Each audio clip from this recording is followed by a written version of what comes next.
बस यही बचा रह गया था कि अब हम लोग देखेंगे एक रोबोट को जो हमारा काम करेगा, घर का डोमेस्टिक वर्क। अभी हमारा इतना एआई रेवोल्यूशन चल रहा है, हमें लग रहा है वैसे जॉब सिक्योरिटी नहीं है, जॉब का क्या है क्या नहीं है।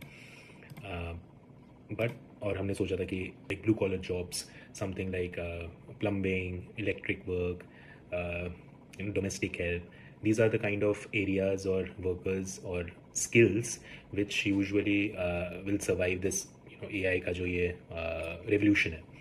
But then this company out of nowhere comes in. It's called 1X Technologies, and अभी ये रिसेंटली एक इन्होंने अपना प्रोडक्ट निकाला नियो, और जो इसी साल लॉन्च हो रहा है। तो ये आपका एग्जैक्टली वही काम करेगा जो एक डोमेस्टिक हेल्प का काम करता है। आपका डस्टिंग, सफाई वगैरह ये सब करना, आपको सामान लेके आना, कहीं अगर आपको बैठे हो या जैसे आप घर पे नहीं हो, किसी का पिकअप करना, चीज़ें आप ऑटोमेट करवा सकते हो कि उसको बोल दिया आप घर पे नहीं हो, ये लॉन्ड्री काम कर लो, कि बाथरूम साफ़ कर दो, ये साफ़ कर दो।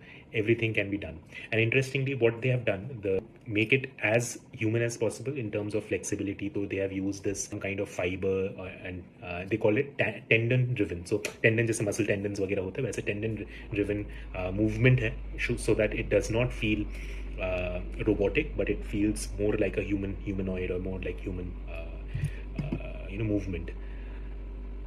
So ये आ गया है। अब आप ऑर्डर कर सकते हो इसे। You can purchase it in, I think $200 का ये है, और प्री ऑर्डर कर सकते हो। And then there is a monthly subscription, जो ये इनका पैकेज है, विच इज़ लाइक 500, इनके वेबसाइट के हिसाब से 500 per month. And then if you want full ownership, उसमें $20,000 का इनका पैकेज है। तो ये आ रहा है, and I don't know when, कहाँ क्या हो रहा है और कितनी जल्दी सब कुछ हो रहा है। And interestingly this robot also learn, so इसके अंदर आर्टिफिशियल इंटेलिजेंस है। It's not just a normal robot पे you give just some few tasks and it performs, but it also sees, understands, it has an it is linked with an artificial intelligence, it learns and adapts. तो वो movie जो था ना, आई robot, लग रहा है सच होने वाला है।